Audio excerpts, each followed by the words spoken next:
Guys তোমাদেরকে আজকে আমি একটা জিনিস দেখাবো। হ্যাঁ মানে আমি দেখো, আমি অত টাকা ইনকাম করি না, যা করি আমার বাবা কিন্তু ছোট থেকে অনেক কষ্ট করে আমাদেরকে মানুষ করেছে। এবার কোনোদিনও কোনো কিছুর অভাব দেয়নি। এবার নিজের থেকে একটু ইচ্ছা তো করে যে কোনো একটা কিছু দেবো, বাবা মাকে গিফট করব। তা তোমাদেরকে আমি একটা জিনিস দেখাই। এই হচ্ছে দেখো আমার বাবার সাইকেল। আমার বাবা কিন্তু কাঠের কাজ করে, হ্যাঁ মানে মিস্ত্রি কাজ করে আমার বাবা। এই সাইকেলটা নিয়ে, সাইকেলটা আমার মেজ দিদির সাইকেল হচ্ছে, যখন স্কুলে যেত আমি কখনো সাইকেল চালাইনি, আমার সাইকেল নেই। এই যে সাইকেল, এই সাইকেলে দেখো এটাকে কি বলে, ওই পায়ের ওই প্যাটেলের ওখানে ওটা নেই। আর এই দেখো সিটটা, এই হচ্ছে আমার বাবা এটাই করে। এত ভারী আমার বাবা, সেই ড্রিল মেশিন টেশিন অনেক কিছু আছে, ওইসব নিয়ে আমার বাবা কিন্তু কাজে যায়। এটা নিয়ে যাই। এবার দেখো এখানে কিন্তু দড়ি দিয়ে বাঁধা, মানে এবার এমনি রাখতে পারবে না, মানে এমনি কোনো কিছুর সাথে রাখতে হবে, যার জন্য আমি এখানে রাখলাম। তোমাদেরকে দেখাই এবার। এই সাইকেল নিয়ে আমার বাবা হচ্ছে কাজে যায়, ইনকাম করে নিয়ে আসে, সেই টাকা দিয়ে আমরা খাই। আবার তোমাদেরকে দেখাই, আমার বাবাকে একটা জিনিস গিফট করেছি। এদিকে দেখো আমার ক্যামেরা, এই যে সাইকেল। মা বারবার করে বলছি লেডিস সাইকেল, লেডিস সাইকেল। আমি বলছি না বাবা, তোমার যেটা পছন্দ হয় তুমি সেটা, তুমি কাছে আসো, যেটা পছন্দ হয় সেটাই হচ্ছে তুমি নাও। আমার বাবার আগে না এই সাইকেল ছিল, তারপর ভেঙে যাওয়ার পরে বাবা আমাদের স্বপ্ন পূরণ করতে গিয়ে বাবার নিজের কোনো স্বপ্ন হয় না।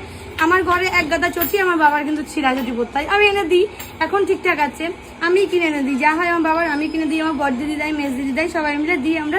আমার বাবার সাইকেলটা কিনে দেওয়ার পরে তোমরা ভাবতে পারবে না যে এত খুশি হয়েছে, এত খুশি। আগের দিন সাইকেলটা ঘরে রেখে কাজে যাচ্ছে, মা বলছে ওই ভাঙি সাইকেলটা নিয়ে, মা বলছে ওই সাইকেলটা কাজে যাচ্ছ কেন? বলছে না না, সাইকেলটা যদি হচ্ছে কাদা লাগে, কাদার মধ্যে রোদ্রের মধ্যে পুড়ে যাবে, নষ্ট হয়ে যাবে সাইকেলটা। মানে হ্যাঁ তোমাদের কাছে অনেক সামান্য, কিন্তু আমার কাছেও অনেক দামি। তার থেকে বড় দামি আমার বাবার কাছে, যে আমি মেয়ে হয়ে আমার বাবাকে একটা কিছু কিনে দিয়েছি। আর আমার বাবাকে তোমরা অনেকে দেখতে চাও, আমি তোমাদেরকে পরে দেখাবো। আমার একটা স্বপ্ন আছে, একটা বাবাকে আরেকটা জিনিস বানিয়ে দেবো। ওই জিনিসটা যেদিনকে বাবাকে আমি হাতে দিতে পারবো, সেদিনকেই তোমাদের সামনে আমার বাবাকে আমি দেখাবো। তোমরা বলো যে সবাইকে দেখি, তোমার বাবাকে দেখি না। আর আমাকে অবশ্যই তোমরা হচ্ছে কমেন্ট করে জানিও বাবা সাইকেলটা কেমন হয়েছে। আরেকটা কথা, এবার তোমরা আমার আশীর্বাদ করো আমার বাবার জন্য আরো ছোট ছোট, আমাদের অনেক বড় বড় স্বপ্ন নেই। যদি সামর্থ্য থাকতো আমার বাবাকে স্কুটি, আমার বাবাকে আমি কখনোই স্কুটি কিনে দেবো না, কারণ আমার বাবা কিন্তু সাইকেলই ঠিক করে এখনো চালাতে পারে না। মানে একটু হয় না অনেকে, এবার স্কুটি কিনে দিলে যদি কিছু হয় বলা তো যায় না, ওই জন্য বাবাকে কখনোই স্কুটি কিনে দেবো না। মানে এমন এমন কিছু দেবো আমার বাবা যাতে কাজে লাগে। আমার মাকে আমি অনেক কিছু দিই তো, কিনে দিই তো, অনেক কিছু গিফট করেছি তো, ভালো ভালো জিনিস গিফট করেছি তো। এবার আমি যা দেবো এখন আমার মায়ের সামনে বলছে আমার এখন বাবাকে দেবো। মাকে অনেক কিছুই দেওয়া হয়, বাবাকে সেরকম কিছুই দেওয়া হয় না। তোমরা ভাবতে পারবে না, মানে এই সাইকেলটা নিয়ে বাবা এত খুশি, এত খুশি। প্রথম দিন আমি বলেছিলাম বাবা সাইকেল কিনতে যাওয়ার কথা, সেদিনকে দোকান বন্ধ।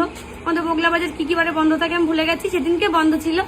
এবার সেদিনকে যাইনি। পরের দিনকে আমি একটু কাজের জন্য বাইরে বেরিয়েছিলাম, বাবা বলছে, বাবা আমাকে মানিক বলে থাকে, মানিক শোনা এসবই ডাকে, যে যাবে না সাইকেল কিনতে। তারপরের দিনকে আমি যাইনি, যেতে পারিনি, বাবাকে টাকা দিয়েছি, বাবার মাঝে সাইকেলটা কিনে নিয়ে এসছে। ভীষণ খুশি। তোমরা আমাকে বলো, ঠিক আছে, তোমরা আমাকে অনেক অনেক আশীর্বাদ করো, আমার যেন বাবা আমার স্বপ্নগুলো পূরণ করতে পারি, আর যেন আমি সবাইকে হেল্প করতে পারি। আমাকে কারোর দেওয়ার দরকার নেই, আমি যেন সবাইকে দিতে পারি, এইটুকু আশীর্বাদ করো, তাতে আমি অনেক খুশি। ঠিক আছে গাইস, টাটা।